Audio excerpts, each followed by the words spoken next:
Sa- Assalamualaikum warahmatullahi wabarakatuh. Baiklah Ibu dan rekan-rekan, pada kali ini kami dari kelompok 2 kelas UPFK TLC akan menyampaikan tentang studi kasus unit pengolahan fisik dan kimia dari kelompok kami dengan dosen pengampu Ibu Yeni PhD dengan anggota kelompok 2 yaitu yang pertama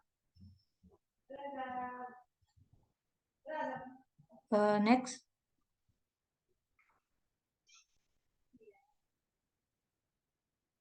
Baiklah, untuk anggota kelompok 2 yang pertama yaitu saya sendiri, Zahida Auliatunisa dengan BP 2028. Berikutnya ada Silvi Ramona Putri dengan BP 2032. Berikutnya ada Irda Tokalisa dengan BP 2040. Ada Sri Deva Salsabila dengan BP 3003 dan Tara Aliah Ediharsi dengan BP 3005. Untuk studi kasus yang kami bahas, pertama untuk pendahuluannya. Next. Untuk latar belakangnya, air bersih merupakan kebutuhan penting dalam kehidupan manusia karena digunakan untuk keperluan sehari-hari. Sumber air bersih ini didapat dari membangun jaringan perpipaan dan menampungnya dari sungai atau mata air dan diolah agar bisa didistribusikan ke daerah-daerah dari satu sumber ke daerah lainnya. Next. Untuk tujuan dari pembahasan kami, yang pertama, memahami dan mengetahui unit pengolahan fisik dan kimia. Yang kedua, mengetahui kriteria desain dari unit pengolahan fisik dan kimia. Dan yang ketiga, menganalisa parameter yang terdapat pada unit pengolahan sesuai dengan baku mutu yang telah ditetapkan. Untuk berikutnya, tinjauan pustaka. Next. Untuk yang pertama, prasedimentasi yang akan disampaikan oleh Silvi. Kepada Silvi dipersilahkan. Baik, terima kasih moderator. Bahasan pertama yaitu tentang prasedimentasi. Nah, prasedimentasi ini adalah bangunan awal dalam pengolahan air bersih yang berfungsi sebagai tempat proses pengendapan partikel diskrit seperti pasir, kotoran yang terbawa oleh air, dan zat-zat padat lainnya. Nah, biasanya prasedimentasi ini bisa kita gunakan untuk mengolah TSS. Fungsi utama dari bangunan bak prasedimentasi atau plain sedimentation basins adalah untuk menghilangkan atau mencegah gravel, pasir, lumpur maupun material kasar lainnya agar tidak masuk ke dalam instalasi pengolahan air atau IPAL. Saya kembalikan kepada moderator.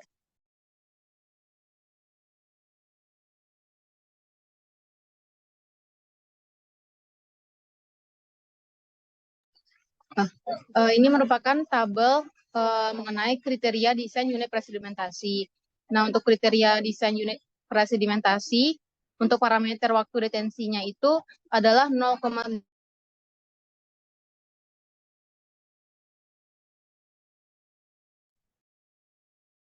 selanjutnya parameter beban permukaan.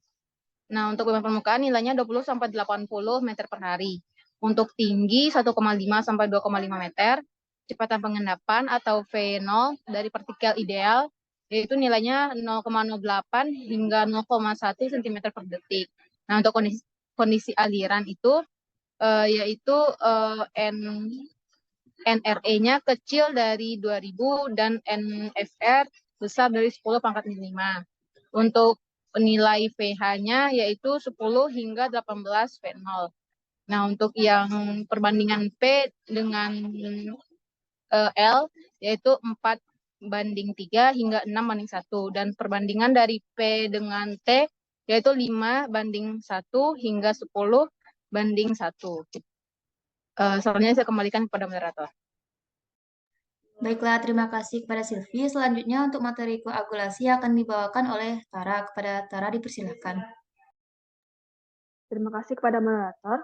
Itu berikutnya itu ada koagulasi. Koagulasi ini adalah proses penambahan zat koagulan dan pengadukan cepat, atau disebut sebagai fast mixing. Jadi tujuan dari koagulasi ini yaitu untuk melarutkan dan meratakan koagulasi dalam air sehingga menghasilkan partikel-partikel halus sebagai inti koagulasi sebelum reaksinya selesai.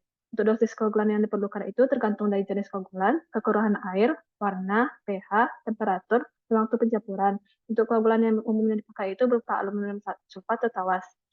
Yang berikutnya.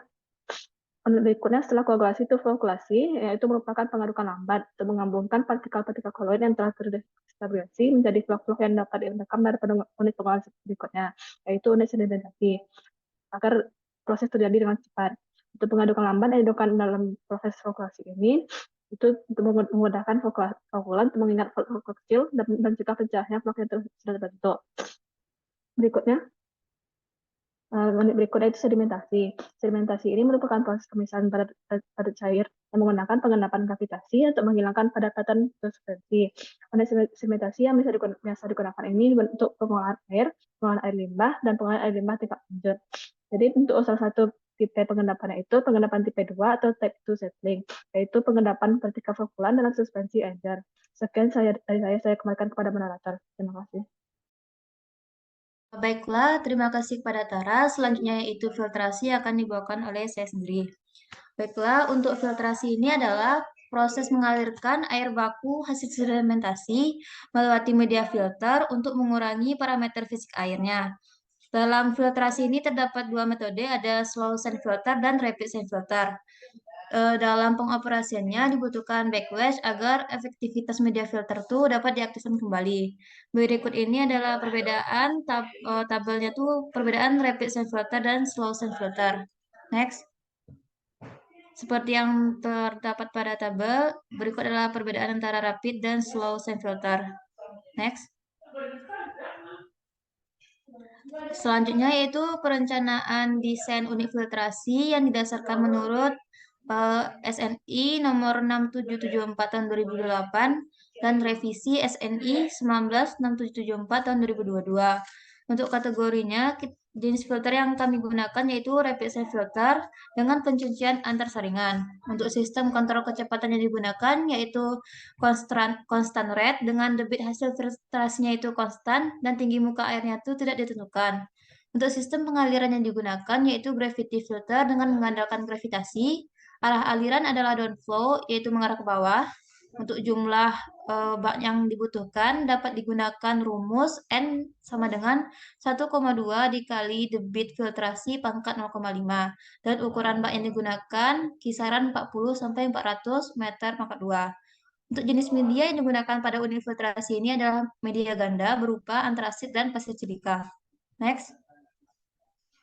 Untuk ketebalan media yang digunakan, tadi kita menggunakan pasir dan antrasit seperti yang tertera pada tabel. Ditentukan tebalnya, ukuran efektifnya, koefisien keseragaman, berat jenis, porositas, dan kadar silikon dioksidanya. Next. Selanjutnya, kedalaman underdrain yang dirancang yaitu sedalam 10 cm dan berada di bawah media filter. Untuk underdrain-nya itu sendiri terdiri dari orifice, lateral, dan manifold. Untuk kecepatan aliran yang dirancang yaitu 6-11 meter per jam dan ketinggian air di atas media itu diukur head loss yang terjadi dalam proses perhitungan nanti. Berikut adalah desain rancangan unit filtrasi pada UPFK ini. Selanjutnya untuk ion exchange akan disampaikan oleh Irdeto Kalisa. Kepada Kalisa dipersilakan. Terima kasih pada moderator. Selanjutnya itu ion exchange. Proses pertukaran ion atau yang disebut dengan ion exchange adalah metode pengolahan air yang melibatkan pertukaran ion dalam larutan dengan ion-ion yang terikat pada media pertukaran ion. Proses ini sering digunakan untuk menghilangkan ion yang tidak diinginkan atau kontaminan yang diinginkan dan diganti dengan ion-ion yang lebih diinginkan. Selanjutnya, proses ion exchange itu biasanya melibatkan penggunaan resin pertukaran ion. Resin ini terbuat dari bahan polimer yang memiliki kelompok fungsional yang mampu menarik dan membebaskan ion-ion dalam larutan. Resin penukar ion ini dapat dibagi menjadi dua jenis, yaitu resin penukar kation dan resin penukar anion. Resin penukar kation ini jenis resin yang dapat berikatan dengan kation atau ion positif. Sedangkan resin penukar anion ini adalah resin yang dapat berinteraksi dengan anion atau ion bermuatan negatif. Selanjutnya itu aerasi. Nah, aerasi ini merupakan proses pengolahan dengan cara mengontakkan air dengan udara guna meningkatkan kandungan oksigen terlarut. Aerasi ini juga dapat menghilangkan zat-zat terlarut yang tidak diinginkan dalam air. Seperti contohnya itu kandungan besi dan mangan yang memiliki kadar yang tinggi.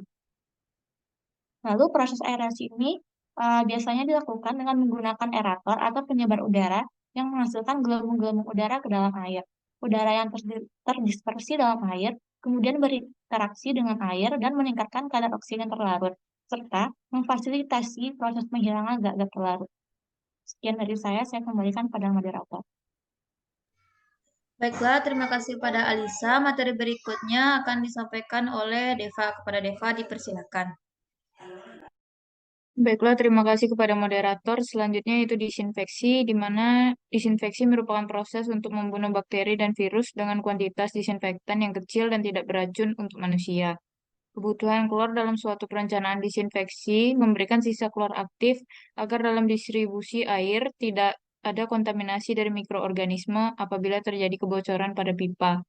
Klorinasi dapat dilakukan dengan penambahan kalsium hipoklorit sebagai sumber klornya, atau dapat pula dengan gas klorida. Next.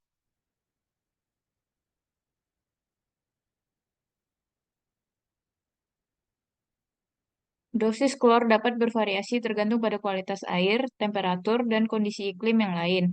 Kadar klorin dalam kaporit adalah 65-70% dan massa 80-90 gram per 100 mili. Sedangkan klorin dalam gas klorida adalah 99%.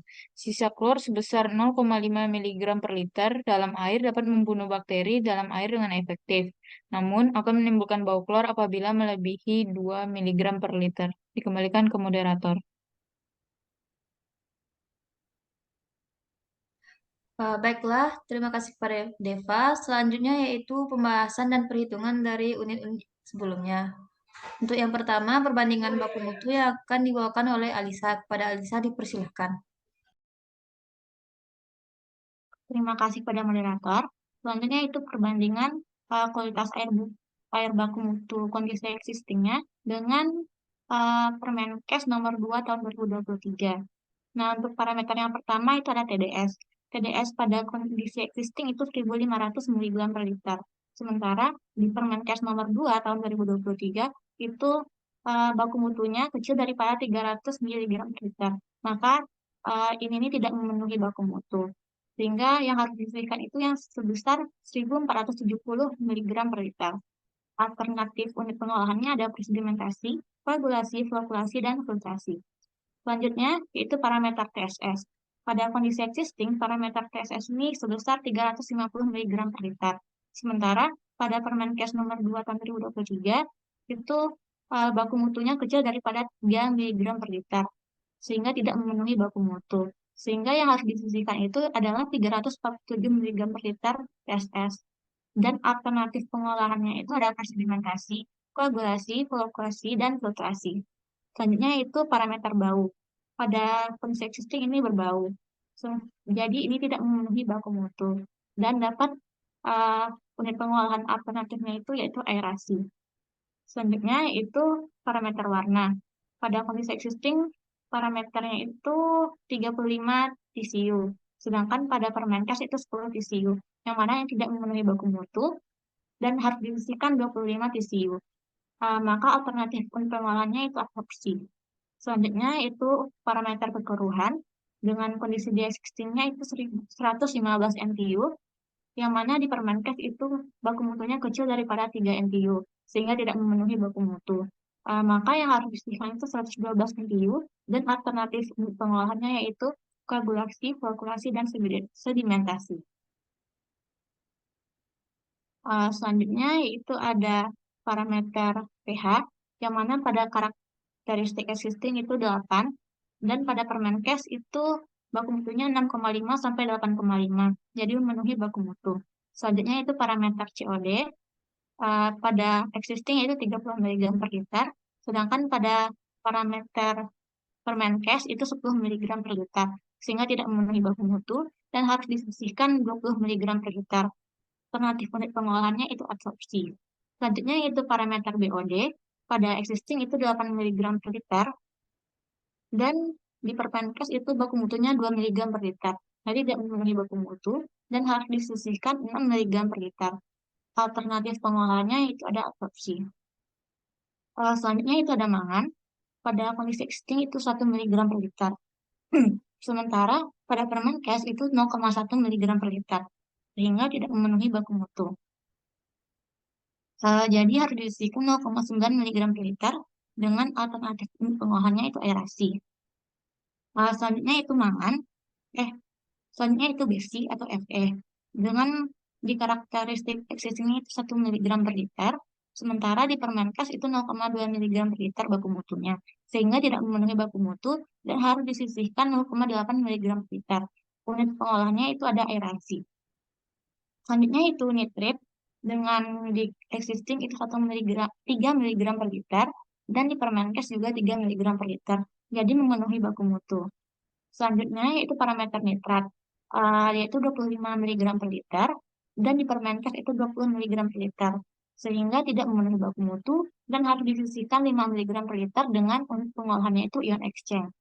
Selanjutnya ada total coliform dengan di existing itu 1.500 jumlah per 100 ml. Sedangkan di Permenkesnya itu adalah 0 baku mutunya, sehingga tidak memenuhi baku mutu dan harus disisihkan 1.500 jumlahnya per 100 ml dengan unit pengolahannya desinfeksi. Selanjutnya itu E. coli pada kondisi existing yaitu 200 jumlah per 100 ml dan pada Permenkes itu 0 sehingga tidak memenuhi baku mutu, sehingga harus disisihkan 200 jumlah per 100 ml dengan pengolahan desinfeksi. Sekian dari saya kembalikan pada moderator. Baiklah, terima kasih kepada Alisa. Selanjutnya, perhitungan unit beras sedimentasi yang akan disampaikan oleh Silvi. Kepada Silvi, dipersilakan. Baik, terima kasih moderator. Selanjutnya yaitu perhitungan mengenai unit prasedimentasi. Nah, unit prasedimentasi ini berfungsi untuk menyisihkan TSS. Nah, untuk persentase penyisi yang diharapkan itu yaitu sebesar 70%. Dengan data perencanaan yang didapat dari soal yaitu untuk konsentrasi awal nilainya 350 mg per liter. Nah, untuk ketinggian kolom atau nilai H-nya yaitu 140 cm atau sama dengan 1,4 meter. Nah, pada soal ini ditanya yaitu tentang target persentase penyisihan. Selanjutnya itu overflow rate atau surface loading dan juga penyisihan total. Nah, dari soal itu sudah diketahui mengenai waktu dan juga nilai dari konsentrasi TSS. Nah, untuk waktu yang dari tabel yang didapat dari soal yaitu waktunya berkisar dari 0,5 hingga 10 menit. Nah, kalau kita jadikan ke detik, itu waktunya dari 30 detik hingga 600 detik. Nah, untuk TSS yang diketahui, untuk waktu 0,5 menit, itu nilai TSS-nya yaitu 330. Untuk yang waktunya 1 menit itu 300, yang 1,5 menit 280, yang 2 menit 270, 4 menit 264, 6 menit 259, 8 menit 255, dan 10 menit itu 252. Nah, setelah itu kita cari kecepatan dari pengendapan. Nah, untuk kecepatan pengendapan ini kita menggunakan rumus yaitu H per T. Untuk nilai H-nya itu 1,4 dan nilai T-nya sesuai dengan waktu yang kita gunakan. Yaitu waktu yang kita gunakan di sini adalah dalam bentuk detik. Jadi nilai yang didapat untuk waktu 30 detik yaitu 0,04 seperti pada tabel. Nah, setelah kita dapat nilai kecepatan pengendapan, kita bisa mencari nilai fraksi tersisa juga dengan rumus yaitu TSS dibagi dengan konsentrasi awal. Nah, untuk konsentrasi awalnya itu dari soal itu ada 350. Nah, untuk hasilnya dapat kita lihat pada tabel. Setelah itu kita cari nilai penyisihannya. Untuk nilai penyisihan, rumusnya yaitu R sama dengan nilai dari konsentrasi awal dikurang dengan nilai TSS. Nah, untuk konsentrasi awal 350. Terus dikurang dengan misalnya yang 30 detik. Untuk penyisihannya untuk TSS-nya yaitu 330. Berarti nilainya 20. Begitu juga seterusnya. Nah, untuk fraksi tersisihkan ini, rumus yang digunakan yaitu nilai dari R atau nilai dari penyisihan tadi kita bagi dengan konsentrasi awal. Konsentrasi awal yaitu 350. Didapatkan hasil untuk waktu 30 detik itu hasilnya 0,05714 dan seterusnya. Nah, untuk overflow rate itu rumus yang kita gunakan yaitu H per T. Terus dikali dengan konversinya. Karena konversi ini dari menit, jadi kita kalikan waktunya dari hari. Satu hari itu ada 1440 detik. Jadi kita kalikan didapatkan hasilnya 4032 untuk waktu 30 detik. Next. Nah, selanjutnya kita plot nilai dari kecepatan pengendapan untuk X dan Y-nya itu fraksi tersisa. Setelah itu kita bagi grafik ini per segmen untuk mencari nilai dari untuk mencari luas dari kurva tersebut. Jadi untuk dari tabel tadi kita sudah mendapatkan nilai dari F0 dan juga V0. Jadi kita bisa menentukan dari grafik ini. Next.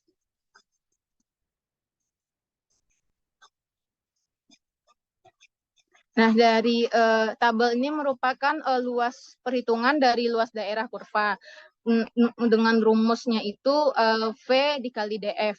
Nah, untuk total luas daerah kurva itu kita totalkan dengan rumus yaitu sigma V dikali DF. Jadi didapatkan nilai dari luas daerahnya yaitu 0,00439796.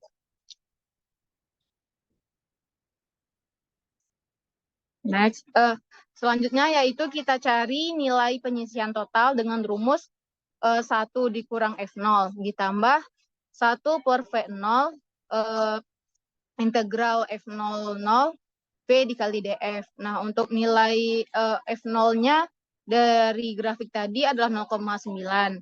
Untuk V0-nya 0,034 dan V kali DF tadi adalah 0,0044. Sehingga didapatkan nilai penyisihan totalnya adalah 23%. Nah, maka diperoleh TSS yang disisihkan sebesar 23%. Sekian dari saya kembalikan kepada moderator. Baiklah, terima kasih kepada Silvi. Selanjutnya untuk perhitungan unit koagulasi, flokkulasi, dan sedimentasi yang akan dibawakan oleh Tara. Kepada Tara dipersilahkan. Terima kasih kepada moderator. Untuk perencanaan unit berikutnya itu koagulasi. Jadi jenis pengadukannya atau misi kita gunakan itu berupa pengadukan kinematis. Mana data perencanaan itu karena tidak ada persoalan, maka asumsi perencanaan. Asumsi ini sesuai dengan data perencanaan koagulasi pada umumnya. Jadi untuk data pertama itu bentuk koagulasi yang digunakan itu persegi atau gradient mixing machine. Yang kedua itu gradient kecepatannya yaitu 770 fps per m. Yang kemudian waktu detensinya 40 detik. Letak difusor itu 0,15 meter di atas dasar fungsi. Yang kemudian 0,5 rasio kedalaman air itu 1,25 kali 1 liter. Dan debit yang digunakan itu 7.570 meter kubik per hari. Jadi setelah kita gunakan asumsi perencanaan ini, untuk dimensi bak valuasi, konsumsi daya listrik, dan debit kebutuhan udara itu dapat dilangsung gitu. Next, berikutnya. Yang pertama itu untuk volume limbah. Volume limbah itu tinggal kita gunakan rumus berikut ini, di mana ada B dikali dengan persamaan hasilnya itu kemudian dikali dengan 40 detik itu waktu referensinya. Jadi hasilnya itu 3,50 meter kubik. Dan kita cari lebarnya itu kena bentuknya itu persegi, maka bisa kita gunakan untuk yang faktor kali tadi. Jadi volume itu 3,50 meter kubik. Sehingga lebar itu adalah 1,4 meter. Dan hasil untuk dimensi itu 1,7 meter. Berikutnya. Kemudian untuk konsumsi daya listrik itu rumusnya sebagai berikut, di mana daya dikali dengan gradien kecepatan dikali dengan koefisien untuk yang kontak itu, dan dikali dengan volume. Jadi hasil itu konsumsi daya listrik itu 2.718 watt. Next, berikutnya. Kemudian untuk debit kebutuhan udara Nah, bisa kita lihat rumus sebagai berikut. Untuk H itu 1,76 dari dimensi tadi, kemudian dikurang dengan 0,59. Itu letak definisinya. Jadi H itu sama dengan 1,61 meter. Kemudian dilakukan perhitungan, sehingga untuk debit kebutuhan udara itu 11,03 meter kubik per menit. Berikutnya, kemudian untuk perencanaan unit populasi, jenis pengadukan yang kita gunakan itu adalah pengadukan hidrolis. Untuk data bencana itu di beberapa data itu diasumsikan untuk ukuran buffer channel itu 8 kali 7,5 kali 40 feet kubik. Kemudian untuk yang kecepatan pada saluran PL itu 0,6 feet per second. Untuk kecepatan pada belokan itu 2,0 feet per second. Untuk jumlah belokan itu ada 15 belokan. Jumlah saluran itu 16 saluran. Untuk waktu detensi yang digunakan itu 20 menit. Dan suhunya itu 60 derajat Fahrenheit. Untuk debitnya itu 12 kubik feet per second. Berikutnya, untuk menghitung loss, kita dapat lihat pada rumus berikut ini. Jadi tinggal nanti hasilnya itu 1,22 feet. Berikutnya itu konsumsi daya. Rumus dapat sebagai berikut. Untuk apa koefisien namanya itu 62,37 pound per feet cubic feet. Jadi ini digunakan untuk pada suhu 60 derajat Fahrenheit. Jadi hasil untuk konsumsi daya itu 763 feet pound per second. Berikutnya, kemudian beban saluran pertama itu kita hitung dengan volume 8 kali 7,5 kali 40 feet kubik. Jadi hasil itu 2400 feet kubik feet. Untuk mempermudah perhitungan beban saluran, maka kita konversi satuan kubik dan satuan debit tadi dari kubik feet per second ke MCP. Jadi hasil untuk kubik hasil konversi itu debitnya itu sama dengan 7,75 MCP. Dan untuk beban saluran itu rumusnya tinggal debit dibagi dengan volume. Jadi hasil itu 3,229 kali 10 pangkat 3 MGD feet kubik. Berikutnya untuk unit sedimentasi, data tes tadi itu sudah ada pada soal. Jadi dikasih data pengisian dari berbagai kedalaman dan berbagai variasi waktu. Berikutnya, jadi dari data tersebut kita plotkan dalam diagram sedimentasi, di mana untuk yang garis ungunya itu kedalaman dari atas bawah dalam meter, kemudian untuk yang semua X itu dalam waktu selanjutnya. Jadi setelah kita plotkan data-data, kita dapatkan kurva penyimpanan yang berupa garis gelonggang berikut.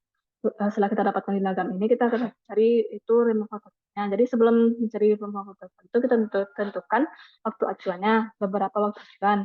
Setelah itu kita gariskan yang warna oranye ini, itu garis fungsional line. Jadi untuk waktu titik itu kita sebagai acuan untuk kedalaman mana kita pakai di antara garis kurva tersebut. Next berikutnya.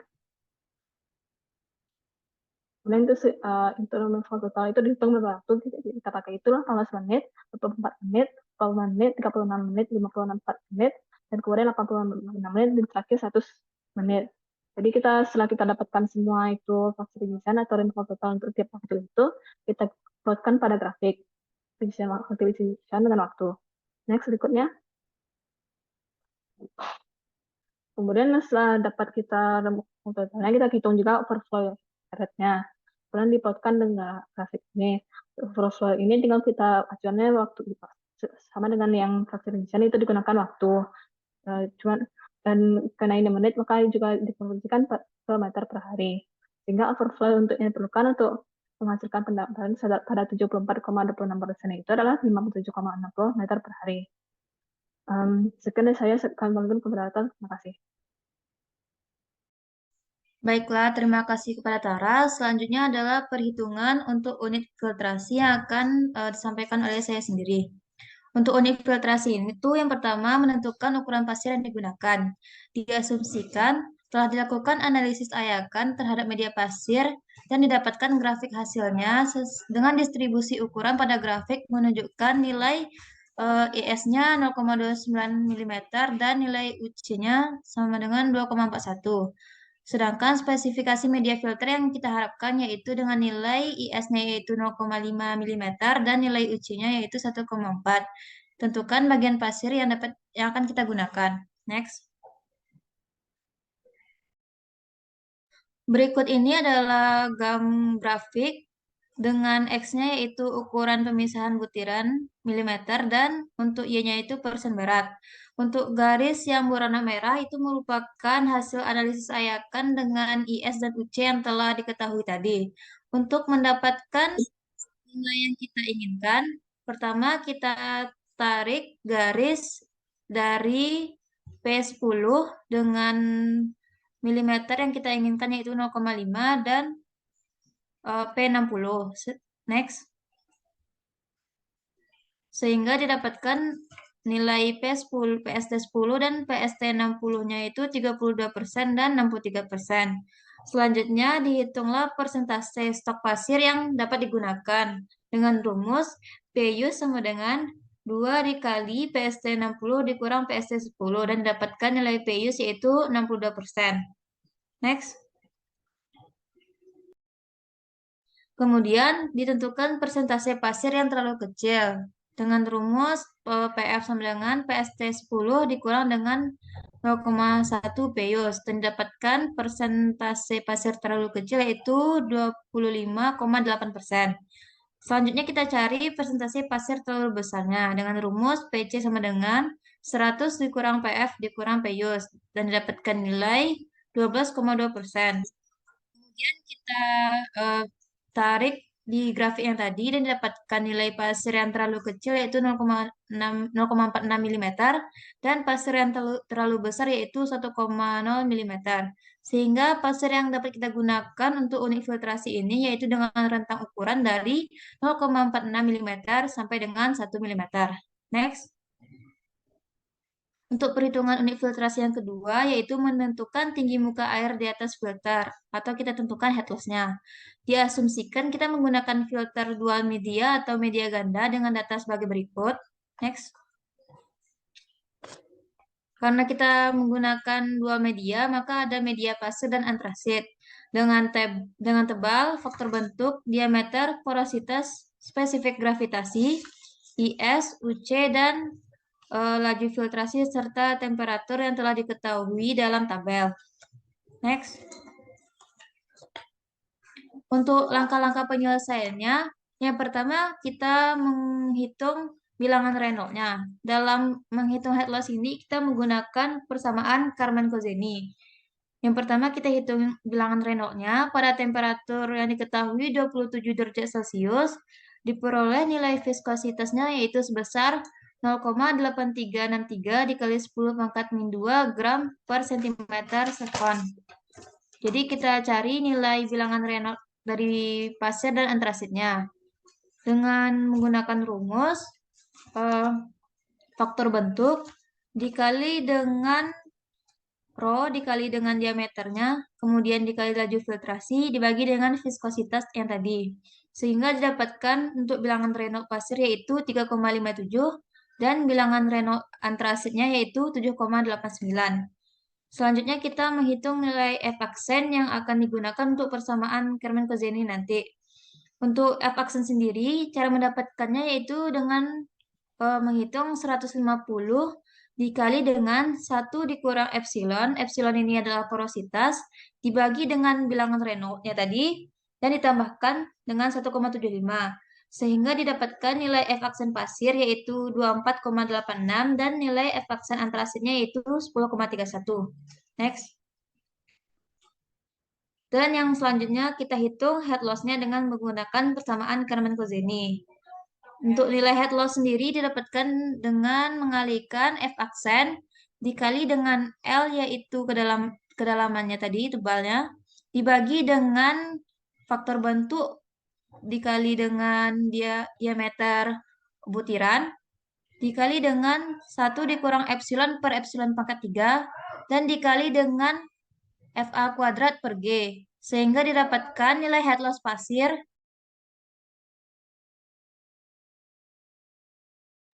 head loss dari pasirnya yaitu 1,42 cm dan nilai head loss dari antrasitnya yaitu 0,18 cm. Untuk head loss totalnya kita jumlahkan head loss pasir dan antrasit dan didapatkan nilai 1,6 cm. Jadi ketinggian muka air yang ada di atas filter adalah 1,6 cm dan akan bervariasi tergantung dengan efektivitas proses filtrasi. Untuk berikutnya,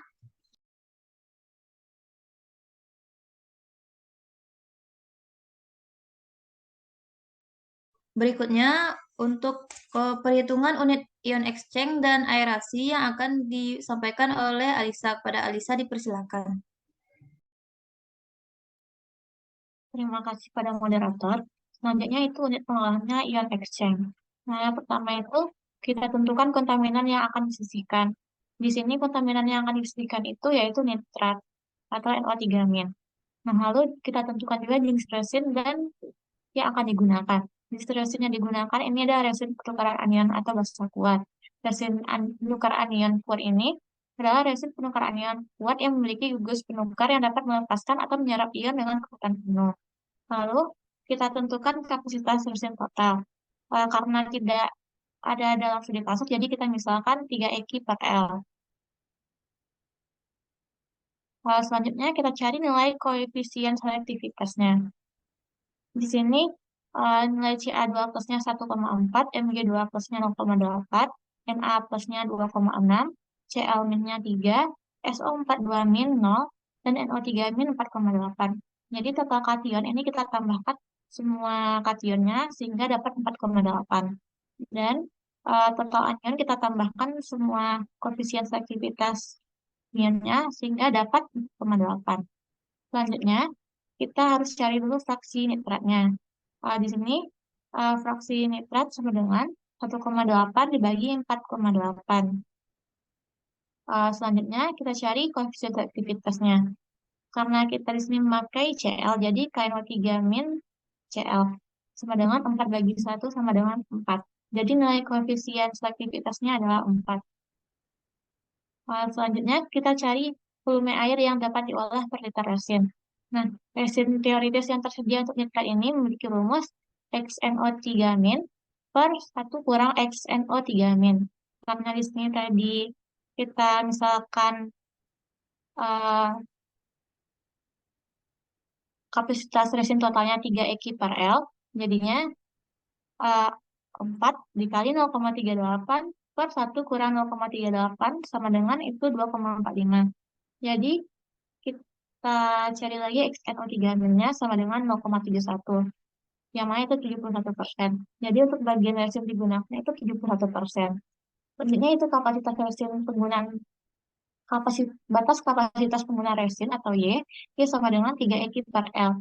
Karena tadi kita misalkan 3 EQ per L kali 0,71.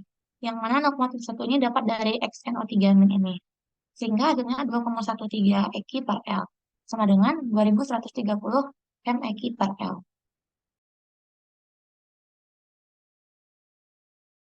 Selanjutnya, volume air yang dapat diolah per liter resin itu sama dengan volumenya sama dengan 2130 mEq per L resin bagi 1,8 mEq per liter air sama dengan 1130 liter air per liter resin. Jadi, kita dapat simpulkan volume maksimum air yang dapat diolah per liter resin itu sama dengan 1130 liter. Selanjutnya kita masuk kepada unit pengolahan aerasi. Nah, di sini kontaminan yang disisihkan ini adalah mangan, Fn, dan besi atau Fe. Persamaan reaksinya pada besi itu reaksi oksidasi yang terjadi dari ion ferro menjadi endapat. Yaitu persamaan reaksinya yaitu 4Fe2+ ditambah O2 ditambah 10H2O. Setimbang dengan 4Fe dikali OH3 tambah 8H+. Di sini 4Fe dikali OH3 ini mengalami pengendapan sehingga dapat disisihkan. Nah, kebutuhan oksigen untuk oksidasi besi itu tergantung pada berapa konsentrasi yang akan diturunkan. Untuk menurunkan 1 mg per liter Fe2+ itu membutuhkan 0,14 mg per liter O2. Karena tadi di kondisi existingnya yang akan kita sisihkan itu 0,8 mg per liter, jadi kita kalikan 0,14 mg per liter O2 dikali 0,8 mg per liter. Jadinya 0,112 mg per liter O2. Selanjutnya kita lanjut pada mangan. Di sini persamaan reaksinya itu 2Mn2+ ditambah O2 ditambah 2H2O setimbang dengan 2MnO2 tambah 4H+. Di sini 2MnO2 itu juga mengalami pengendapan sehingga dapat disisihkan. Oksigen yang terlarut ini juga dibutuhkan dalam proses oksidasi Mn. Untuk mengoksidasi 1 mg per liter Mn12 itu membutuhkan 0,29 mg per liter O2. Yang mana tadi pada kondisi existing yang akan kita sisihkan itu adalah 0,9 mg per liter mangan. Jadi kita kalikan 0,29 mg per liter O2 dikali 0,9 mg per liter. Jadinya dapat maksudnya 0,261 mg per liter O2 yang akan kita gunakan. Sekian dari saya kembalikan kepada moderator. Baiklah, terima kasih kepada Alisa. Selanjutnya untuk perhitungan unit adsorpsi dan unit disinfeksi yang akan disampaikan oleh Deva. Kepada Deva, dipersilahkan. Baiklah, terima kasih pada moderator. Selanjutnya yaitu untuk unit adsorpsi, di mana pada soalnya tentukan persamaan isoterm yang menggambarkan hubungan antara massa adsorbet yang diserap oleh adsorben dengan konsentrasi adsorbet yang masih tersisa dalam larutan. Jika hasil tes batch adsorpsi untuk 1 liter air limbah untuk penyisian COD dengan menggunakan adsorben karbon aktif ditunjukkan sebagai berikut. Next. Nah, di sini pada tabel diketahui massa granular activated carbon yang digunakan dalam satuan gram yaitu 0,01, 0,1, 0,2, 0,3, 0,5, 0,7, 0,9, dan 1. Selanjutnya ada data konsentrasi kesetimbangan COD dalam air limbah dalam satuan miligram per liter yaitu 29,7, 27, 24, 21, 15, 9, 3, dan 0. Next. Untuk penyelesaian pertama yaitu karena tadi konsentrasi untuk CE sudah diketahui eh, pada datanya, maka untuk konsentrasi CO atau konsentrasi awal yaitu sebesar 29,99 karena konsentrasi kesetimbangan yang pertama itu 299,99. Lalu kita cari eh, C untuk data CO dikurang CE didapatkan hasil pada tabel berikut. Selanjutnya yaitu pada tabel selanjutnya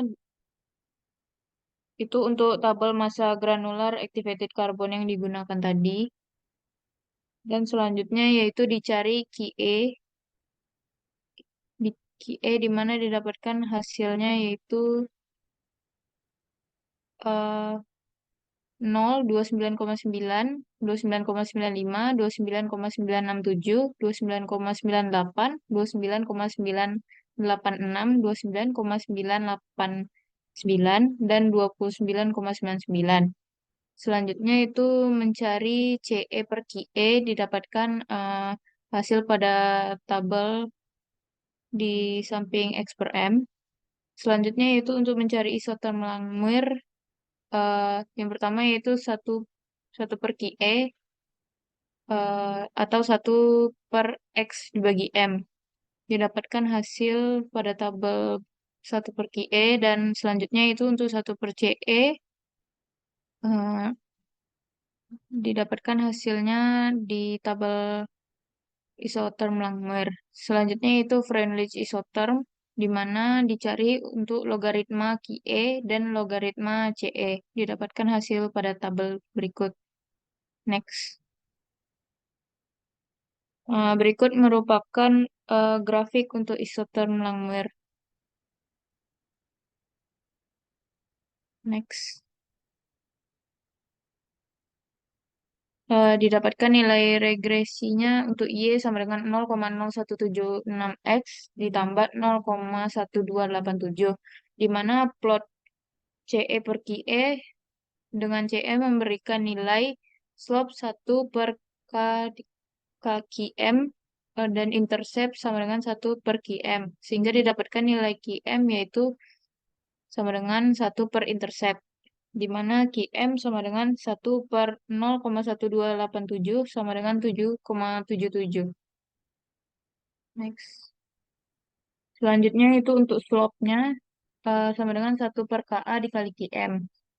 Di mana nilai slope-nya udah didapat tadi 0,0176 sama dengan 1 per KA dikali nilai QM yaitu 7,7. Dan didapatkan untuk ruas kirinya 0,1368 KA sama dengan 1.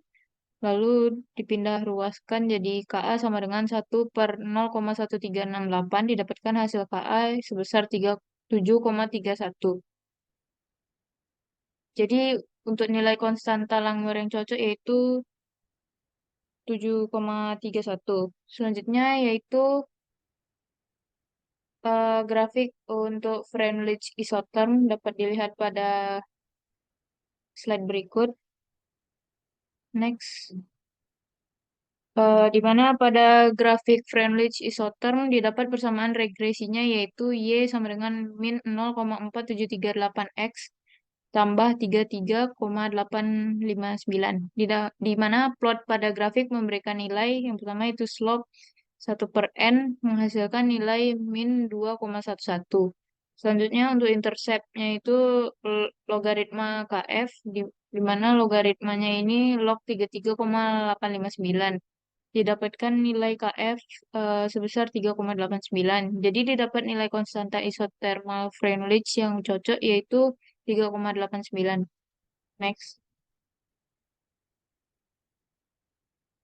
Selanjutnya yaitu disinfeksi, di mana pada soal tentukan frekuensi pembubuhan disinfektan, disinfeksi menggunakan tangki, deskripsi reaktor yang digunakan, dimensi tangki, disinfeksi menggunakan pipa, dimensi pipa, residu klorin yang diinginkan, dan persentase inaktivasi bakteri. Selanjutnya itu untuk penyelesaian disinfeksi, di mana kita menggunakan data asumsi.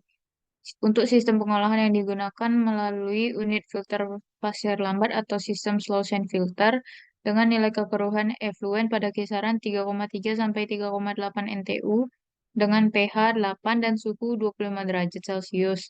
Untuk klorin dibubuhkan setelah dilakukannya filtrasi dan sebelum clear well. Jarak pipa transmisi yang berdiameter 15 cm ke pelanggan pertama yaitu 600 meter.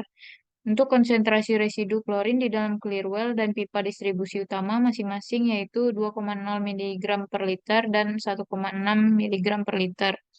Untuk volume clear well adalah 300 meter kubik dan jam aliran puncak yaitu 4,0 meter kubik per menit. Next. Untuk yang pertama yaitu hitung T10, di mana rumusnya yaitu V10 per Q sama dengan 0,1 dikali 300 meter kubik per 2 dibagi dengan 4,0 meter kubik per menit. Didapatkan hasilnya yaitu 3,75 menit. Selanjutnya yaitu hitung cyclical di clear well di mana untuk perhitungannya yaitu 2,0 mg per liter dikali dengan 3,75 menit didapatkan hasil sebesar 7,5 mg per liter kali menit.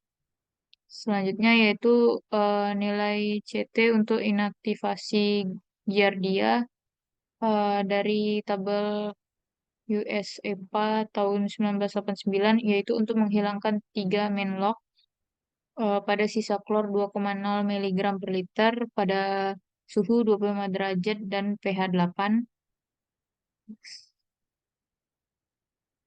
Selanjutnya itu hitung CT-cal per CT 99,9. Untuk CT 99,9 yaitu 61 mg per liter dikali menit. Untuk CT cal per CT 99,9-nya yaitu 7,5 per 61. Didapatkan hasil yaitu 0,123. Selanjutnya hitung waktu kontak pada pipa transmisi. Gimana kita cari luasnya terlebih dahulu, yaitu A sama dengan PR kuadrat, yaitu 3,14 dikali jari-jarinya 0,075 meter dikuadratkan. Didapatkan hasil 0,0177 meter.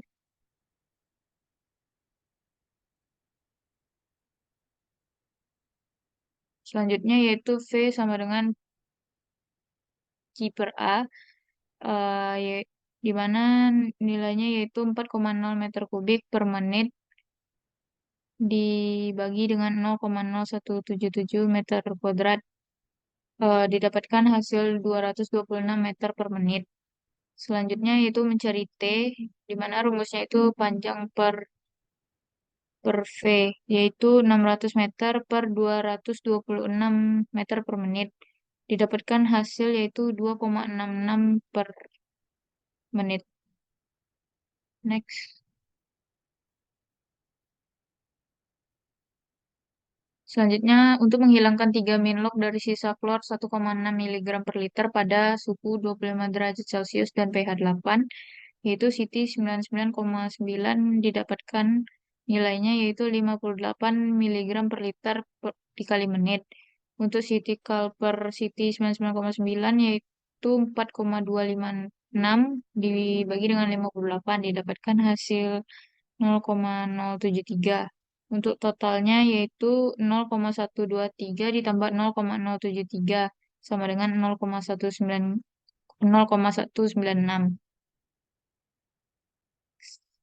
Selanjutnya dicari persentase inaktivasinya, di mana Y sama dengan 100 kurang 100 per 10 dipangkatkan X. Jika X sama dengan 0,196, maka Y-nya sama dengan 100 kurang 100 per 10 dipangkatkan 0,196. Didapatkan hasilnya 36,31%. Kembalikan ke moderator. Baiklah, terima kasih kepada Deva. Selanjutnya untuk penutup, untuk kesimpulan dan saran akan disampaikan oleh Deva. Kepada Deva dipersilahkan. Terima kasih kepada moderator. Selanjutnya itu kesimpulan yang dapat diambil berdasarkan studi kasus yang telah kami kerjakan, yaitu yang pertama, untuk pengolahan air minum meliputi parameter fisika, kimia, dan biologi. Untuk unit yang digunakan untuk mengolah air minum berdasarkan parameter tersebut diantaranya yaitu prasedimentasi, koagulasi, flokulasi, sedimentasi, filtrasi, ion exchange, aerasi, sorpsi, dan disinfeksi. Yang kedua, yaitu perencanaan unit-unit pengolahan air minum diperlukan agar dapat mengolah air baku dengan baik, efisien, dan hasil pengolahan yang didapatkan sesuai dengan baku mutu yang telah ditetapkan. Adapun saran yang dapat diberikan berdasarkan studi kasus ini, yaitu yang pertama, data-data terkait perlu untuk dikumpulkan agar perancangan unit lebih efisien, sesuai kegunaan, dan meminimalisir biaya yang akan dikeluarkan. Yang kedua, yaitu hal-hal yang dapat mempengaruhi kinerja unit pengolahan, misalnya pertimbangan lokasi bangunan, agar proses pengolahan dapat lebih maksimal. Dikembalikan ke moderator.